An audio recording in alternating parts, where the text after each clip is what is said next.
Halo semuanya, kami dari DPI 2G dengan dosen Pak Faris akan membawakan mini proyek kami yang bertopik recursion. Sebelumnya, perkenalkan kelompok kami yang beranggotakan 4 orang, yaitu saya sendiri, Nathaniel Horasi, dan 3 orang rekan saya, yaitu Agasta Kensio Yandra, Jason Widodo, dan Kevin. Kami harap video ini dapat membantu Anda untuk lebih mudah memahami apa itu recursion.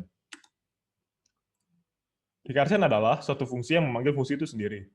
Biasa disebut direct recursion atau suatu fungsi yang lain. Biasa disebut indirect recursion.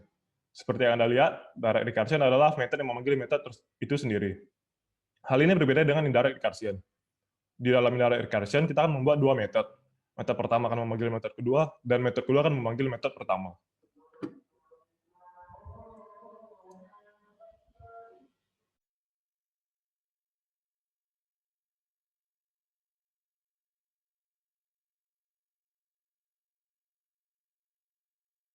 Terima kasih atas penjelasan dari rekan saya. Berikutnya saya akan menjelaskan mengenai penggunaan rekursi untuk mencari deret bilangan Fibonacci. Fibonacci adalah suatu barisan bilangan yang merupakan hasil penjumlahan dua bilangan sebelumnya. Barisan Fibonacci tersebut terdiri dari base case dan recursive case. Base case-nya adalah F0 dan F1, dan recursive case-nya adalah Fn sama dengan Fn1 ditambah Fn-2 untuk n lebih besar dari sama dengan 2. Fn-1 dan Fn-2 merupakan dua bilangan sebelumnya. Berikut adalah penulisannya dalam bentuk kode. Base case adalah ketika n kurang dari sama dengan 1, maka dia akan menghitung bilangan itu tersendiri. Dan recursive case-nya adalah dia akan menghitung dua bilangan sebelumnya. Ini adalah perbandingan kode yang menggunakan metode rekursif dan kode yang menggunakan iteratif atau tidak menggunakan rekursif. Kode yang ditulis secara rekursif cenderung lebih simpel, namun lebih sulit dimengerti. Sedangkan kode yang ditulis secara iteratif cenderung penulisannya lebih panjang, namun lebih mudah dimengerti karena lebih dijelaskan secara detail. Berikutnya kita akan mencari satu bilangan Fibonacci menggunakan metode rekursif tersebut.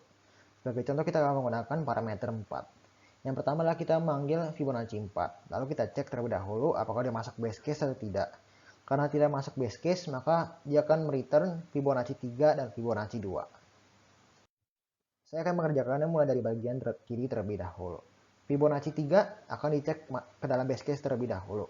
Karena dia tidak masuk ke dalam base case, maka dia akan mereturn Fibonacci 2 dan Fibonacci 1. Fibonacci 2 juga melakukan yang sama, yang dicek di dalam base case. Karena dia masih lebih besar, maka dia akan mereturn Fibonacci 1 dan Fibonacci 0. Fibonacci 1 sudah masuk dalam base case-nya, sehingga dia mereturn nilainya sendiri yaitu 1. Dan Fibonacci 0 juga sudah masuk dalam base case dan dia mereturn nilai 0. Berikutnya kita lanjut ke dalam Fibonacci 3. Fibonacci 3 mereturn Fibonacci 2 dan Fibonacci 1. Nilai untuk Fibonacci 2 sudah selesai, maka kita lanjut ke dalam Fibonacci 1. Fibonacci 1 sudah masuk dalam base case sehingga dia akan mereturn nilai 1. Berikutnya kita akan lanjutkan ke dalam Fibonacci 4. Fibonacci 4 mereturn nilai Fibonacci 3 dan Fibonacci 2. Dan untuk nilai 3 sudah dikerjakan, maka kita lanjut ke dalam yang sebelah kanan yaitu Fibonacci 2. Untuk Fibonacci 2 juga dilakukan pengecekan ke dalam base case. Karena dia masih lebih besar, dia akan mereturn nilai Fibonacci 1 dan Fibonacci 0. Dan Fibonacci 1 mereturn nilai 1 karena sudah masuk dalam base case, begitu pula dengan yang 0. Maka dari itu dapat kita jumlahkan nilai-nilai yang ada di bagian bawah ini, yaitu Fibonacci 1 ditambah 0 ditambah 1 ditambah 1 ditambah 0, sehingga totalnya adalah 3. Maka dari itu, Terima kasih kepada teman saya yang telah menjelaskan materi sebelumnya. Kali ini saya akan menjelaskan kapan waktu yang tepat untuk menyelesaikan suatu masalah dengan recursion. Jawabannya adalah saat sedang menyelesaikan masalah yang dapat dipecah menjadi bagian-bagian kecil yang repetitif. Contohnya, saat kita ingin mencari faktorial. Kita tahu bahwa 0 faktorial dan 1 faktorial adalah 1. Lalu, kita menuliskan 5 faktorial menjadi 5 dikali 4 dikali 3 dikali 2 dikali 1. Perhatikan bahwa 5 faktorial tersebut sebenarnya dapat kita tulis menjadi 5 dikali 4 faktorial. Dan untuk mencari 4 faktorial, kita bisa memulai proses yang sama, sehingga di sini kita dapat ide recursive case dengan untuk mencari n faktorial. Rumusnya adalah n dikali n-1 faktorial. Terlihat bahwa di sini masalahnya dapat dipecah menjadi bagian-bagian kecil yang repetitif juga. Dan juga kita mendapatkan ide base case dengan 0 atau 1. Berikut contoh potongan kodenya dalam Java. Jadi fungsinya akan meminta parameter int n. Lalu bila n sama dengan 0, maka akan return 1. Lalu dengan recursive case-nya, kita akan mengkalikan n dengan kita memanggil fungsi tersebut kembali dengan n-1. Untuk base case-nya sendiri, sebenarnya bila kita menggantinya dengan n sama dengan 1, maka tidak akan berubah outputnya. Namun, kali ini saya menggunakan n sama dengan 0. Jadi terlihat di sini bahwa saat saya memanggil fungsinya dengan 4, maka akan return 24 sesuai dengan 4 faktorial, hasil dari 4 faktorial. Dan bila saya memasukkan 5 ke dalam fungsi, maka outputnya adalah 120 sesuai dengan hasil dari 5 faktorial. Baik, terima kasih kepada rekan saya yang telah menjelaskan mengenai materi sebelumnya. Selanjutnya saya akan meneruskan materi rekursif ini dengan menjelaskan mengenai apa yang terjadi bila tidak terdapat base case dalam rekursif. Sebagaimana kita ketahui, base case merupakan, jadi rekursif ini membutuhkan base case dan recursive case.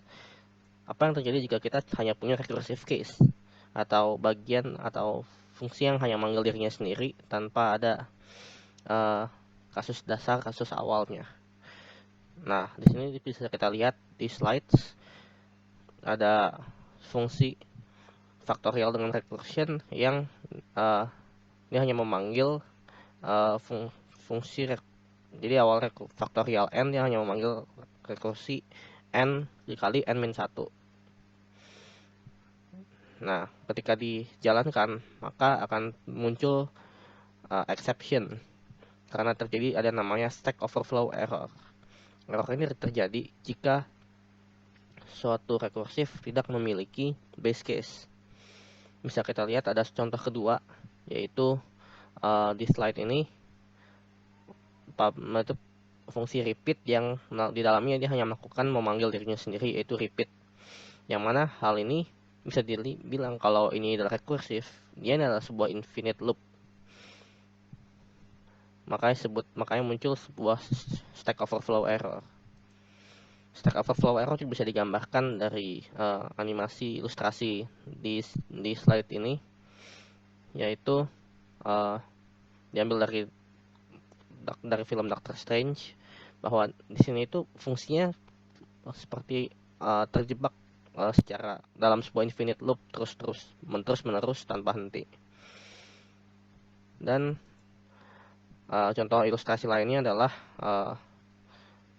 meme ini, dimana sebuah rekursi yang tidak ada base case hanya akan mengulangi diri sendiri terus-menerus. Sedangkan jika rekursi yang memiliki base case, maka dia akan memiliki suatu alur yang jelas, yang seperti kita bisa lihat pada penjelasan sebelumnya.